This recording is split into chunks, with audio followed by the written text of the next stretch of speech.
Welcome to Soul Study, the podcast where we explore personal growth, spirituality, and the deeper questions of what it means to consciously create a life we love. Think of this as your weekly book club for the soul.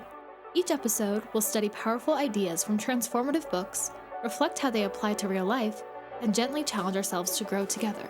This isn't about perfection, it's about awareness. It's about remembering that you are energy, you are powerful, and you are always in a state of creation. Here, we take what resonates and leave the rest. So take a breath, open your heart, and get ready to become your most magnetic self. Let's begin today's Soul Study.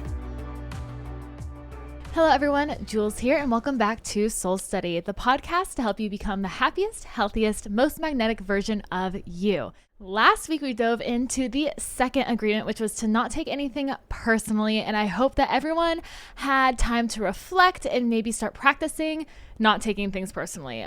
For me, once again, it was the hardest out of the 4 agreements for me to follow and still is. It's something I'm still working on. So let me know if you were able to practice that a little bit and how it's going for you. Our soul challenge last week was also guilt-free relaxation. So I hope you took one evening, one day out of the week last week to relax and not stress about things you needed to get done because it was supposed to be guilt-free relaxation.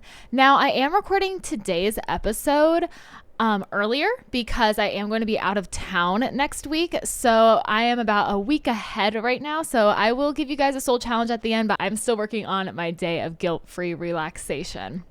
So I know that when I do it, it's going to be really nice, very relaxing, and I'm curious to know how it went for you guys. So let me know. But today we're moving on to the third agreement, which is never assume. Now, this agreement I have been living by pretty much ever since my boyfriend and I got together. He's one of the first people that told me to not assume things. So we've been working on that together and individually for a couple of years now. And I will say it definitely has helped change my life for the better. So we only have 3 quotes today. Once again, it is a little bit of a shorter chapter. So let's dive right into our first quote. That is going to be on page 64. And it says, "Because we are afraid to ask for clarification, we make assumptions and believe we are right about the assumptions. Then we defend our assumptions and try to make someone else wrong." I like this quote because it really digs into the fact that us as human beings love to be right. We just like being right. Now, the thing about asking is a lot of the times we feel like if we ask questions that we are already in the wrong or we're dumb or something like that. But the thing about it is when we ask questions, we're not wrong. But our pride and ego really blocks us from asking because we believe that we might look stupid. That's really what it is. Also, what this quote is saying is that when we assume something and then it turns out to be wrong, we try to blame someone else instead of ourselves because we still want to continue being right. We don't want to be looked down upon. Now, this isn't necessarily something that you need to guilt trip yourself over. Like what we're doing here is that we are trying to learn how to be better. We're trying to grow. We're trying to learn. We're trying to change. So like, even if you are making assumptions right now, and even if those assumptions do still work out for you, it's always better to ask for clarification first.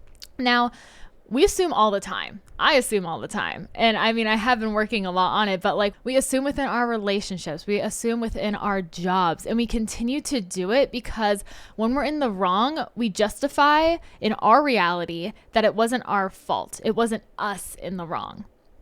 So that's why we keep assuming because we don't realize that even maybe we were assuming in the first place. So where I have seen this in my life is that, like I said, my boyfriend was the first person to really introduce me to not assuming because I always thought with like people pleasing that a lot of my assumptions were to like help people. Like, oh, I'm going to assume that this person needs help with this, so I'm going to do this for them.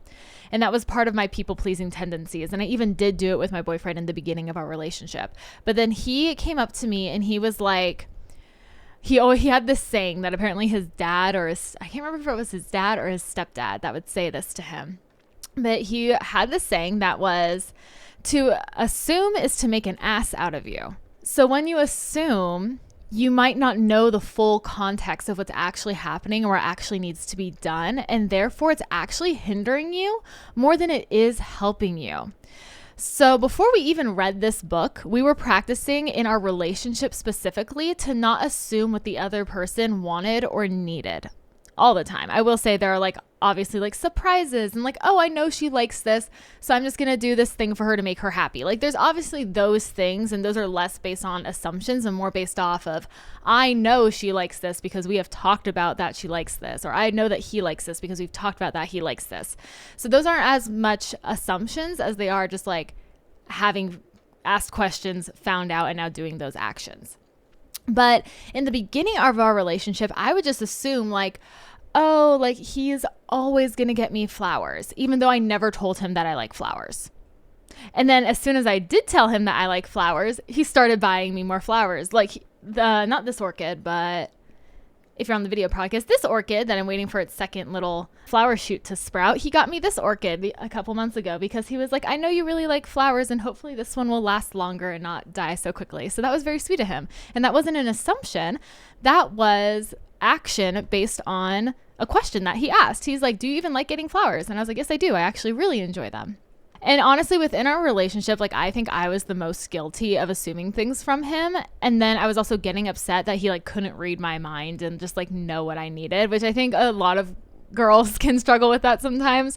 But after like communicating and after like him talking and telling me about not assuming, like we have definitely worked on our relationship specifically to not assume each other's needs, but also to ask. And I understand that we want the other person to be thinking about us, but we don't really know what's going on in their world. And so if we just assume, we're going to either get upset or frustrated because they didn't do it, because they didn't know, because we never told them. So it's like, it's a whole thing that we have to try to figure out and really make sure that within our relationships and within our jobs that we are asking clarifying questions, because even if we make an assumption and it's wrong, we tend to not blame the assumption, but to blame someone else. So what can you do to start never assuming? It's just look at where you're making assumptions. See if you're blaming someone else for something and see if it was actually an assumption maybe you made that made the situation or the task not go according to whatever it needed to. And look and see just where your assumptions are there. Could you start asking clarifying questions? Take a look. Let's move on to quote number 2. Quote number 2 is going to be on page 69. This one's kind of big because I squished like 2 parts of this paragraph together. But it says, we assume that others think the way we think, feel the way we feel, judge the way we judge, and abuse the way we abuse. And this is why we have a fear of being ourselves around others, because we think everyone else will judge us, victimize us, abuse us, and blame us as we do ourselves. This quote really made me think. We only have our experiences as reference, so we do assume that people feel the same way, think the same way as we think and feel, because we have no one else's experience to go off of. Now, when we experience empathy, that does help us put ourselves in the other person's shoes to try to feel, think, and experience what they are experiencing, but it really is not the same thing. When we assume that people are going to be reacting and think and believe and judge the same way we do, it limits us from doing things that are in our highest excitement and heartfelt desires. So this makes us hide who we really are because we judge ourselves before anyone else even judges us. And this also shows how we judge people, because if you stop yourself from doing something that's authentically you because you are scared that someone else is going to judge you, look at to where you are judging others, because you're only scared of that judgment because you are judging others. That's really what it kind of means. And I actually have found that to be true because I have seen that in my life, and I'll tell you guys a couple examples of where. But there really are examples to prove that others' internal worlds are vastly different than our own. An example of this is simply people liking different things. Like someone might love bananas and someone might not like bananas at all and think they're disgusting. That is 2 completely different worldviews about one similar thing.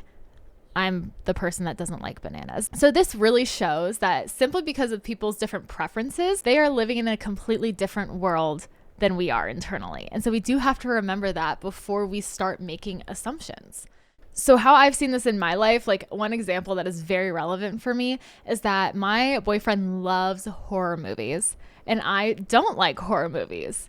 And it's crazy to think about how those are different within our worlds, within our internal thoughts, feelings, and values. Because for him, like, and I'll ask him, like, why do you like horror movies? Like, why, like, you still do get scared sometimes, but why do you like it? And the thing is, it's like He says that he likes the feeling of being scared. He's like, I don't like it in the moment, but then looking back on it, I'm like, oh, that's kind of fun. Whereas for me, I just don't like feeling scared at all. And looking back on it, I'm like, I don't want to do that again because I don't like that feeling. So it's really interesting to see how we have two completely different points of view in that. Another example in my life is that I used to be terrified of making my own act performing because I was scared of judgment. And even for this podcast, I was scared of doing it because I was scared of judgment. Now, that made me look into where my own judgments were. And I did start to realize that like I get very embarrassed for people that like do an act and like mess up or like do something wrong. And that is me judging them in a way. And so I'm nervous that if I do the same mistakes or do the same things within my act, that other people are going to think the same things that I was thinking about other people doing their act. But the thing is, now I've worked on my own judgments, and now I don't judge other people like that. I don't feel as embarrassed for people like that because maybe they don't feel embarrassed at all. Maybe they're just out there having a good time, and that's how I need to react as well. So, and with the podcast too, like I've seen podcasts that like make me cringe or like, make me feel uncomfortable. And that's me judging those podcasts that way. And so now working on my own judgments, I feel like I can be myself more because I know people probably aren't going to judge me like I was judging myself. And even if they do, now I don't care. So that's kind of cool. So I realized that if I didn't have that judgment, that there would be no fear of judgment because I wouldn't even have had it in the first place. So that's where I've seen this quote work within my life. Now, for yourself, look at where you feel afraid to express yourself. Odds are that you might have a judgment of your own there. So look to see what those are and work through your own judgments that you have towards others, because then that'll help you not to judge yourself as much. It'll also help you not to assume what other people are going to think about you doing things that are in your highest excitement and most heartfelt desires. And now with that, let's move on to quote number 3. That's going to be our last quote of the day. Quote number 3 is going to be on page 72. It says, "The way to keep yourself from making assumptions is to ask questions. Make sure communication is clear. If you don't understand, ask." So this is just the answer to how to not assume. It's ask questions. So the answer is to ask for clarification. Even if you think you have like 95% of it you understand, but there's still 5% that you don't, just ask a question based around that 5%. Even if you think you know the answer, but you're still not quite sure, don't assume it's that. If you're still a little bit unsure, ask the question. And most people don't look down on you for asking questions. Most people are very like, oh my gosh, thank you so much for asking that question. Yeah, I'm glad we communicated about that. So even though we sometimes believe that asking a question will make us feel stupid or make us look dumb, you can also just say, hey, just to clarify, I really want to make sure I understood what you said or what you're asking of me. Is this what you meant? And then see if that's the case. Because if they're like, oh yeah, no, you got it, then you're like, awesome, thank you, I'm glad that we got it, and now you feel confident doing the next thing. Whereas if they're like, almost, but here, actually I meant this for this part, then you could be like, okay, thank you so much for clarifying. So this is what you mean. Restate it if you still want to double check that it's correct. And they'll be like, yeah. And that's a great way to keep communication active and keep frustration and anxiety low. And so to confidently use your voice to gain understanding leads also to being impeccable with your word. I would rather have confidence and ask a question rather than assume something and be anxious that I could potentially be wrong. That's kind of how I feel about it. Now, within my life, I definitely have been using this, especially at work, because I ask a lot of clarifying questions, and I now have even gotten compliments from bosses or clients that have hired me. They'll be like, I love how you're not afraid to ask questions. It makes it really smooth and makes me feel confident that you also know what you're doing. And I'm like, yes, thank you. I'm also the type of person, I've realized that I can get distracted very easily and kind of sometimes miss what's being asked of me or what's right in front of me. I don't know. And so I do feel a bit dumb sometimes for asking questions, but I'd rather feel a little bit dumb, ask a question and find peace and know for certain that that's what they meant, than feel anxious based off of an assumption and the fear that I'm going to look dumb. I've been working on asking clarifying questions, and specifically within my partner and within my work, because I really want my reputation and my relationships to thrive and be someone that people like working and communicating with, because I do try to make people feel like they've been heard and understood. Because when you ask a clarifying question, that also shows people that you are listening, that you care, and that you want them to be understood. And that's what a lot of people really want, is just to be understood. So asking those clarifying questions really can connect those things together and make people feel seen. Now, within your life, you can do exactly that. The key is to never assuming is to be asking questions. So start practicing asking questions within your job, within your relationships and your friendships. Even when you feel like you're 95% sure, still ask to like make yourself 100% sure. And that's really all we have for this episode today. This one is also really short, and I also think I'm making it a little bit short because I do have to pre-record it and get a lot of things done before going on a road trip to California tomorrow. So I might do another Soul Study episode there, just so that I am keeping up to date, because I'm not quite sure how long I'm going to be there. I think it's going to be about a week, but even if we stay a little longer than a week, I might still record a podcast episode. So you might get another one of me in California with zero equipment. So stay tuned for that. But once again, within this episode, we learned about the third agreement, which is to never assume. This one can be hard, but with practice, which I have personally seen in my life, with practice, it becomes so much easier. And when I do practice this, I find that I am less anxious and less frustrated. So that's what we learned today. Now let's move on to our 3 journal prompts of the week and also our soul challenge. Journal prompt number 1, where in your life are you filling in the blanks instead of asking questions? What is one clarifying question you could ask this week that might bring more peace than the story you've been telling yourself? Journal prompt number 2, is there something you hold back about yourself out of fear of judgment? Do you notice that same judgment in yourself towards others? What would it feel like to let it go? Journal prompt number 3, think of a relationship where you've been hoping someone just knows what you need. What do you actually want, and what would it look like to just simply ask for it? That one's very interesting. I'm going to do a little side note on that. Even if you want things to be more spontaneous within your relationship, you have to tell that, and you have to say what spontaneous things you would like.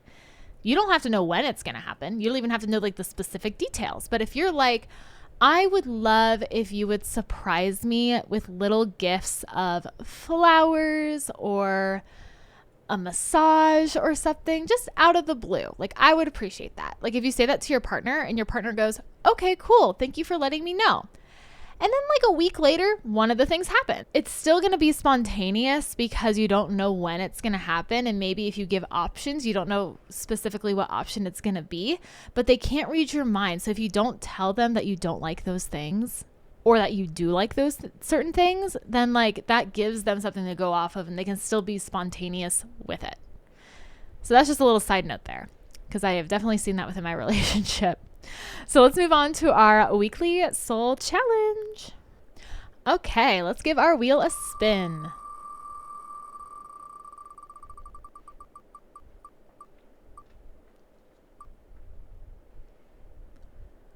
Ooh, okay.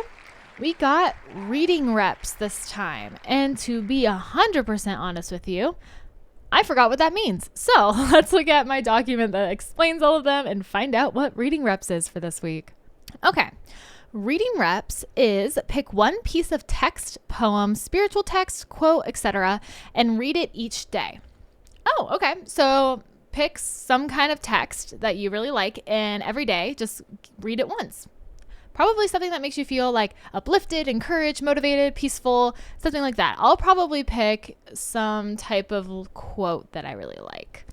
But this is, for me, this is going to be my next week challenge. But for you guys, this is your this week challenge. So I hope you guys have a fun time with that. Let me know in the comments what text or poem or quote you guys pick, because I am always looking for more inspirational quotes. And that is it for today. So remember, guys, if you still need to grab our book, The 4 Agreements, make sure to grab it from the links below.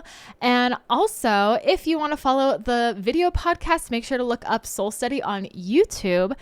And you can also follow the podcast on streaming platforms such as Spotify, Apple Podcasts, and Amazon Podcasts. podcasts. If you want to follow me, make sure to follow me on Instagram or YouTube at DreamLifeJules. And with that being said, thank you guys so much for listening in. Remember, take what resonates, leave the rest, and I hope you have an amazing week becoming your happiest, healthiest, most magnetic selves. And until next time, bye.